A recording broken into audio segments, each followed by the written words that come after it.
Hey everybody, it's Iggy P with the Social Work Tech Blog. It's still Social Work Month. What? Social workers in the his out. Today I'm going to be talking to you about putting together your social work toolbox, which you don't necessarily need an iPad for, but in clinical practice you may want to pull up a story, a theory, audio, video, or some other type of intervention, and having this information organized and readily available can be very useful.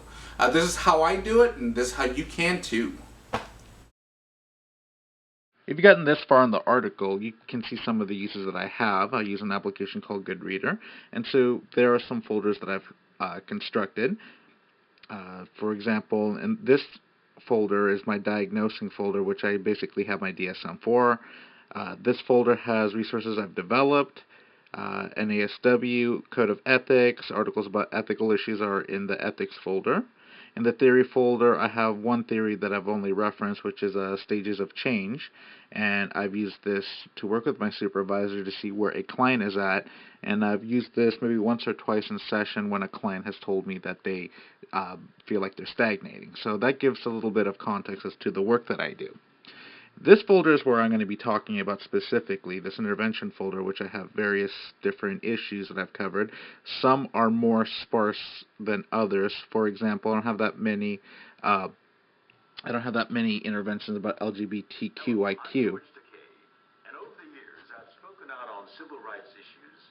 So I have that one. I haven't really thought of a context to bring that intervention in, but the one folder that I use a lot is this one with relationships. So I have some boundary development interventions. So that would be signs of a healthy and unhealthy relationship. This one's a really good one. So with clients, sometimes they'll tell me, they're going through some issues with their boyfriend. If it's like a domestic violence situation, then this is one of the slides that I use in presentation, which will probably be a different video. So let's see. So then there's also maintaining a successful relationship. This one's by Dr. Phil. Dr. Phil's been questionable lately as far as, I don't know if I want to give advice from Dr. Phil, but this is some really good advice that I think would help anybody. That can be given as homework. This one is a really good one. I'll link this up on my blog, but this is a really good story if you want to pause it and read it, that I use as far as, addressing issues of trust with some of my clients. So, with that, I also, like I mentioned, there are homework. So this is an article that I found on the web, linked through NASW. This is a PDF I created from cutting and pasting, and I've given credit where credit is due. But if I want to give a client homework that may be dealing with this after processing it appropriately in a session, this is a good read. So this is another one that I could link up if people request it. There's also, going back to bereavement, there's this Danny and Annie video. 25 times yes. you see, the thing of it is, I always feel guilty when I say I love you to you. So this one I've actually talked about on my blog, and that's a good one to show with clients that are going through that. I haven't had that situation yet, but this one, domestic violence. Okay, domestic violence. This one is a big one that I use with clients that I work with. I have various handouts as to how to make a safety plan. So, what's a safety plan? And this is something that I took from handouts, and I typed it up. And the reason I typed it up is because I needed to translate it for Spanish, for my Spanish-speaking clients. But I can pull that up and talk to my clients as far as what a safety plan is and how to go about doing that. There's also this domestic violence info and planning. So this is a document I've actually scanned to PDF, which is helpful. And then there's a video. This first impressions, I have it in English and in Spanish. And what it is, it's a look. The younger you are, the more sponge-like your brain is. So this one is an actually very good video that I use with my clients to talk about the impact of domestic violence on children. So then there's this whole, the cycle of violence. Let's see if this loads up well. Loading. Okay, it didn't load up exactly how I wanted. Oh, there it went. Cycle of violence.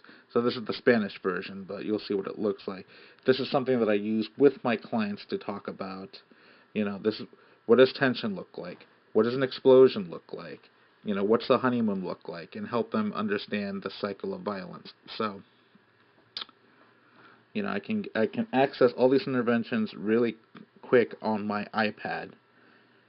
And then lastly, there's this whole psychoeducational presentation that I've been working on, and actually I'm going to pull that up right now. We're going to get to it. But this is another thing, too, that I can access from my social work toolbox. This is a presentation that I think I'm going to end up somehow package and provide to people for a small, hopefully reasonable fee. But, okay, so this is domestic violence. Also got some schoolwork on here. So I'm going to be real quick. I mean, not to bore you with any of this. Okay, so this is, what I talk to my clients about. Let's start off with the agenda. So I help clients with what's abuse, why do people batter, relationships, why we want to stay, impacts of abuse on victims, the victim, the batterer, protecting yourself and your children. These are things we're going to talk about in this session. So have you heard of the cycle of violence? I'll say to the client. It starts off with tension. And what does tension look like?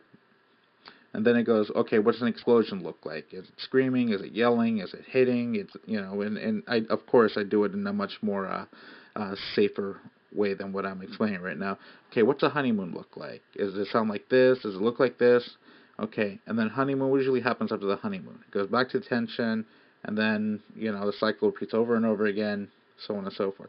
So this is an example of another thing that within my social work toolbox that I use to help my clients out. So on this too, I also have some graphics, and yeah.